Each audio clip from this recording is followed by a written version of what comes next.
Notícias a respeito de possíveis fraudes na aplicação das vacinas contra a Covid-19 têm chamado a atenção aí dos brasileiros. Imagens aí com seringas que aparentam estar vazias, profissionais que não aplicam o imunizante e pessoas que se aglomeram aí para conseguir doses que sobraram em unidades de saúde. Infelizmente, né, gente? E para esclarecer aí quais são os protocolos recomendados pelas autoridades de saúde e orientar sobre o que você pode fazer se presenciar alguma situação aí que gere insegurança, o quadro Novidades Científicas dessa semana apresenta um material produzido pela Universidade Estadual de Campinas, a Unicamp, para te ajudar aí nessas situações de dúvida. Nosso colega Felipe Mateus conversou com a doutora Patrícia Falabella Leme, que é coordenadora do Centro de Saúde da Comunidade da Unicamp, sobre o assunto, né, esse assunto tão importante aí, e você acompanha agora aqui na TV Pai Eterno. Olha só.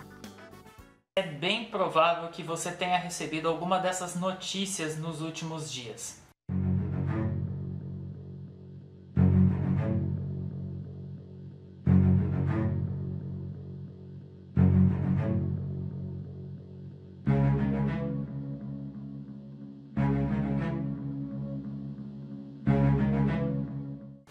Para que a gente entenda então o que é e o que não é correto na hora da vacinação contra a Covid-19, a gente vai falar sobre os protocolos recomendados pelas autoridades de saúde. Você já sabe que hoje existem duas vacinas disponíveis no Brasil, a Coronavac e a Oxford AstraZeneca.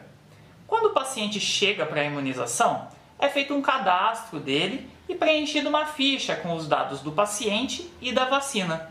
Então sim, a pessoa fica sabendo qual vacina vai receber, mas ela não pode escolher. É importante sempre a gente lembrar que todas as vacinas que forem aprovadas pela Anvisa são seguras e eficientes, e que a melhor vacina é aquela que está disponível. As equipes de saúde só fazem a opção de uma ou de outra em alguns casos bem específicos. Claro que existem algumas exceções, né? Então, basicamente, pessoas que tiveram reações alérgicas com um ou outro tipo de vacina, né? Porque, fora isso, não tem nenhuma outra contraindicação. Mulheres gestantes e as amamentando, não tem diferença entre Coronavac e a de Oxford, por exemplo. Ambas podem ser administradas da mesma forma. A versão mais comum da Coronavac tem apenas uma dose por frasco, 0,5 ml.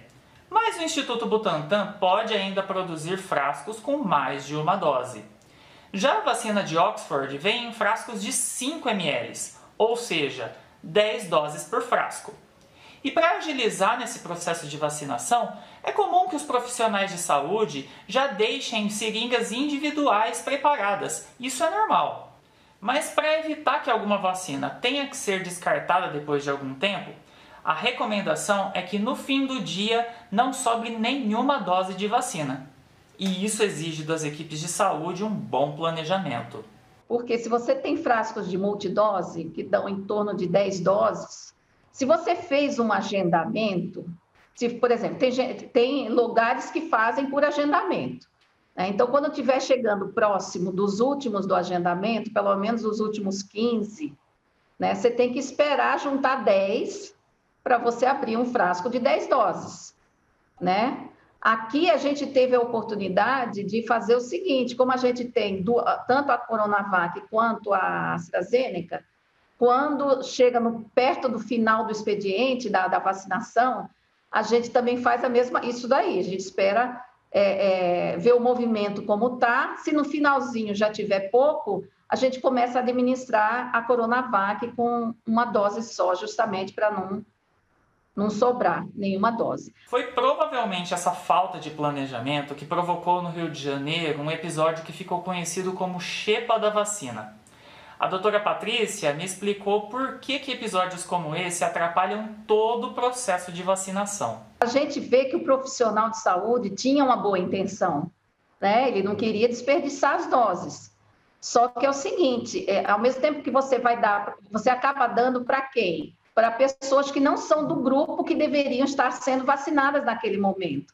Então, de qualquer forma, é um erro de estratégia, vai causar malefício de alguma forma, né? Então, se você está vacinando idosos e chega no final, você dá para alguém que está passando na rua, que tem 15 anos de idade ou 20, enfim, você tirou daquele grupo que estava planejado também. Então, é questão de planejamento mesmo, né? De você não deixar sobrar, principalmente no final do horário de vacinação.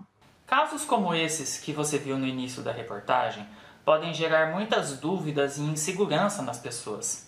Mas é sempre importante lembrar que os profissionais de saúde estão comprometidos com o controle da pandemia e com a vacinação de todas as pessoas. A doutora Patrícia orienta então que, caso você tenha algum tipo de dúvida, procure pela enfermeira padrão da sua unidade de saúde.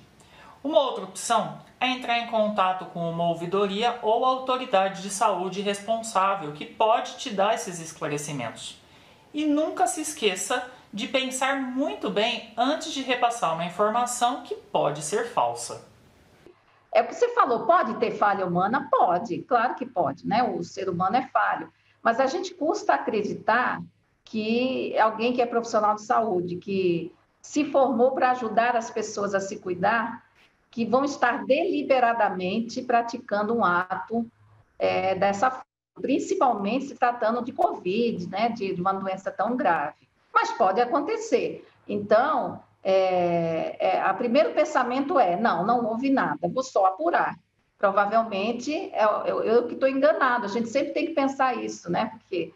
Mas, claro, tendo dúvida, você vai apurar. Se realmente houve o erro, aí essa pessoa vai ser submetida aos órgãos que são os necessários, né, para a apuração dos fatos, o Conselho de Ética, a própria unidade de saúde que trabalha, enfim.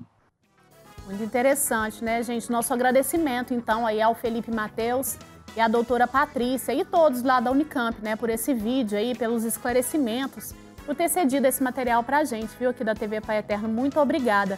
Realmente, é importante a gente alertar aí a população, né? Então, qualquer situação estranha que você veja, tem que denunciar sim, ficar atento realmente, porque nós pedimos tanto, né, por essa vacinação, por essa vacina, agora que ela chegou, ela tem que caminhar aí tudo certinho mesmo.